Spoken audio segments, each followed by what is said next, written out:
Good morning, dear student. In the previous class, we have discussed about the types of table.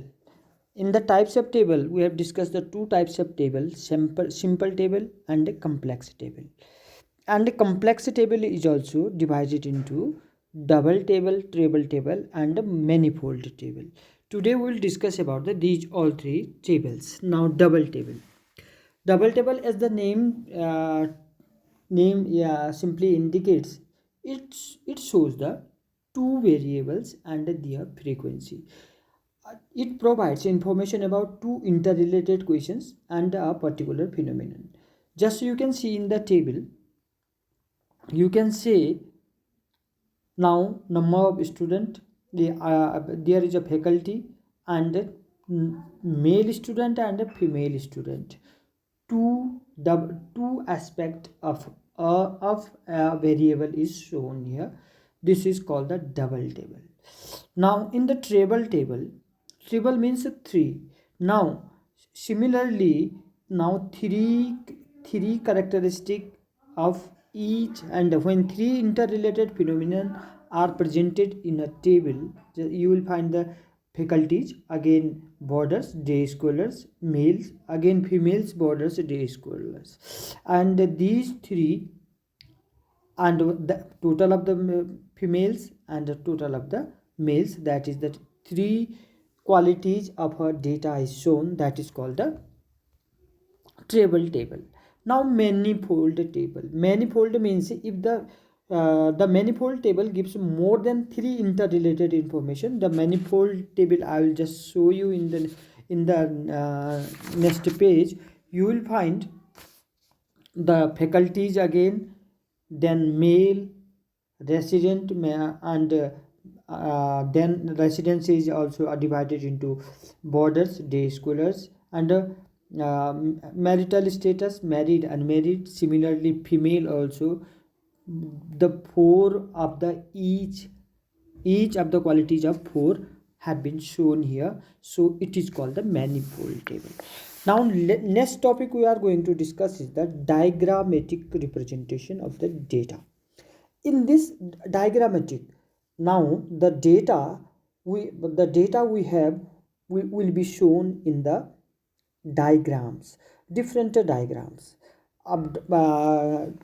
Presenting data is an art. One should always try to present the data available collected into a form which they are convinced. So the diagrammatic presentation of data, one of the most convincing, attracting, and appealing way. Now, what are the merits of diagrammatic presentation? Number first, easy to understand. A diagram is easy to understand. Not much of knowledge and skill is required to understand the diagram. Second, attractive and appealing. Diagrams are convincing, appealing, attractive.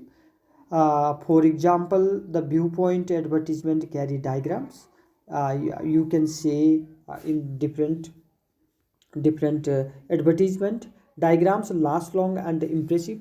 These the impression of the diagrams are long lasting enough. It helps in memorizing the facts and figure with each. Fourth one is economy of time and labor. It saves our time and energy. Again, comparisons are made easy. It makes the comparison very easy and universally useful. Diagrams are valuable. They are used not in one country, they are used everywhere. Now the what do following rules should be followed while constructing the diagrams. Number first, title. Just like here also we have seen in the previous table also we have the title. So every diagram should have the title, self-explanatory title. Second is size. The before starting the construction of the diagram, the size should be thought of and care should be given to that. Diagram should be neither to be long nor too small. Now scale should be well thought of. It should be proper and accurate. And a fourth one is actual drawing of the diagram. The construction of diagram needs a pencil, ruler, eraser, and other helping. The diagram may be divided into different parts, and index, and presentation. Now let us discuss about the types of diagram. We have the three types of diagram. This is geometric diagram, frequency graph, and arithmetic line graph. First we are talking about geometric line graph diagrams. Geometric, now first one is line diagram. In the line diagram, this is the one dimensional diagram where the value of a variable is depicted with the help of line. Only now in this we take only length of the line.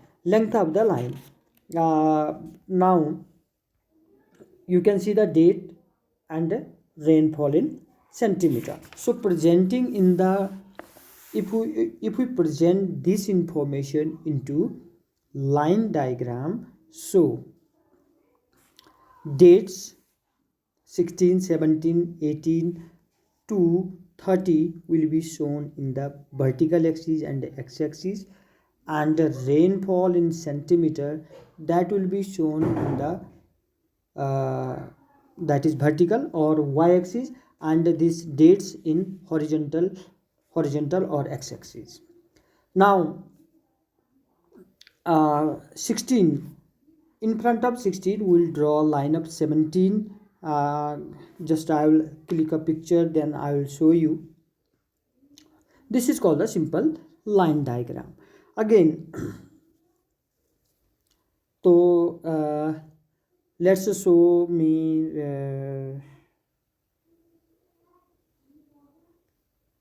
okay, this is line diagram.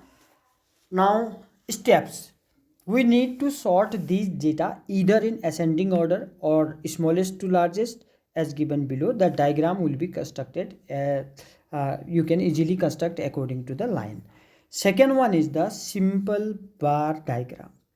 Simple bar, this is also drawn in the same manner in which the line diagram is drawn.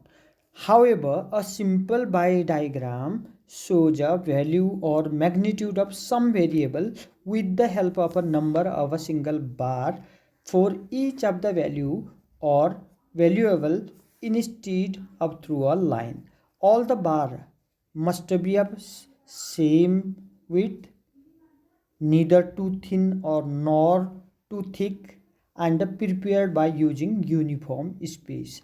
Or we can say the bar we have drawn having the equidistance from each other. One, second, their width should be equal, and they should neither to be thin nor too thick, or there should be a proper space. Now third is the multiple or component bar diagram.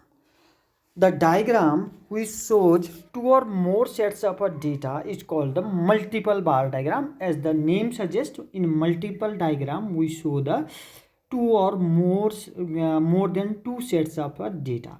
The diagram is prepared for depicting two or more than two statistical information with the help of bar. Again, we will use the bar here, but the two bars are congested, means fixed to each other. Here the purpose is to compare two or more values with the help of a diagram. The main purpose is to making a multiple or component by diagram is to compare the data, or compare the data of one to another.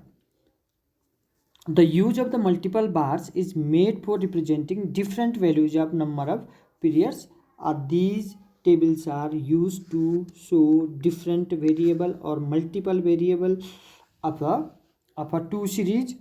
And then we come to the broken bar diagram, then percentage bar diagram, then we have duodirectional bar diagram, and then pie chart or pie diagram. We will discuss these diagrams tomorrow. For today it's enough. Thank you and